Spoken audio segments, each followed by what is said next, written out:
ओम शांति। बाबा ने आकर हम सभी को माया पर विजय प्राप्त कराई है। इस माया का ज्ञान तो हमें हजारों वर्ष से था। ऋषि मुनि और आचार्यों ने भी इस माया के बारे में बहुत कुछ कहा था, परंतु कोई भी माया को जीतने की विधि नहीं बता पाया था।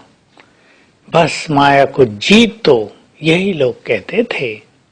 पर बाबा ने आकर हमारी सोई हुई स्मृतियों को जगा दिया है, याद दिलाया तुम परम पवित्र आत्मा हो, याद दिलाया तुम देव कुल की महान आत्मा हो, याद दिलाया तुम कल्प कल्प के विजयी रतन हो। बहुत अच्छी तरह याद दिला दिया कि तुमने अनेकों बार, करोड़ों बार इस माया को जीता है। तो सोच लें हम सभी, जिन्होंने करोड़ों बार माया को जीता हो, उनके लिए अब इसे जीतना कितना सरल होगा।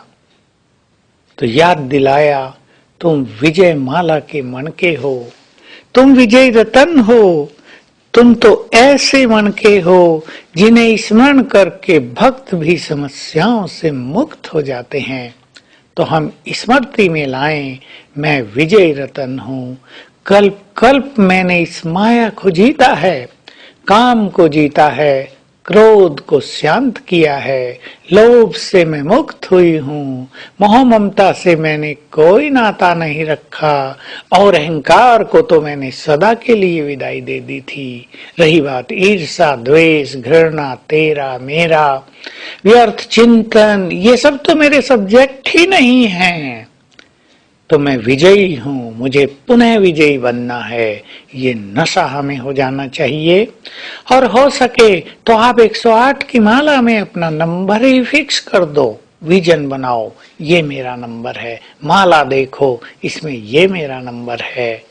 इससे क्या होगा, हमारे पुरुषार्थ की गति तेज हो जाएगी। मुझे ये नंबर प्राप्त करना ही है, ये लगन सभी विघ्नों को नष्ट कर देगी और हम अपनी मंजिल की ओर तीव्रता से चल पड़ेंगे। जितना जितना हमें विजय का नशा होता जाएगा, विजय रतन होने की खुमारी चढ़ती जाएगी, उतना उतना हमारे अंदर की सोई हुई शक्तियां जागृत होंगी और वो हमें माया को जीत पहनाने में बहुत बड़ी भूमिका निभाएंगी। तो माया को जीतने के लिए जहां श्रेष्ठ ज्ञान की आवश्यकता है, जहां योग बल की आवश्यकता है, वहीं तीसरी चीज स्मृति स्वरूप होने की भी आवश्यकता है। वास्तव में हमारी स्मृति स्वरूप स्थिति बहुत श्रेष्ठ स्थिति है। जब हमें स्मृति आ जाती है अपने भिन्न भिन्न स्वरूपों की, तो आज याद करेंगे बाबा ने मुझे तिलक दिया है विजयी होने का, विजयी भव। सीन सामने लाएंगे, बाप दादा सामने खड़े हैं, अपना वरदानी हाथ मेरे सिर पर रख दिया है, मस्तक पर तिलक लगाया और कहा बच्चे विजयी भव।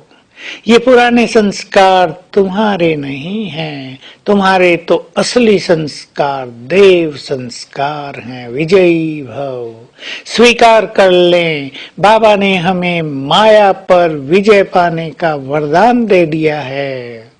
अब हमारी जीत निश्चित है। इसकी स्मृति में रहने लगे तो आज सारा दिन ये विजय का तिलक बाबा से लेते रहेंगे और अशरीरी होने की बहुत अच्छी प्रैक्टिस करेंगे, क्योंकि अनेक विकार देहभान से उत्पन्न होते हैं और जैसे जैसे हम अपनी निराकारी स्थिति में रहने लगते हैं, ये विकार सभी छूटने लगते हैं, हम वॉइसलेस बनने लगते हैं, क्योंकि देहभान छूटने लगता है, इससे व्यर्थ संकल्प भी छूटने लगते हैं।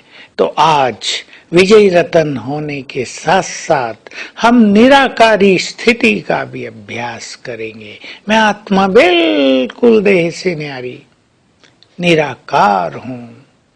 संकल्प करेंगे मेरा देह लोप हो गया, देह के तत्व प्रकृति के तत्वों में विलीन हो गए और बच गई मैं निराकार आत्मा।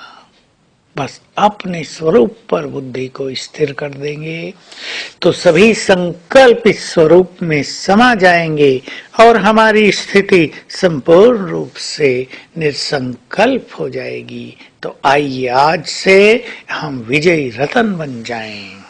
Thank you.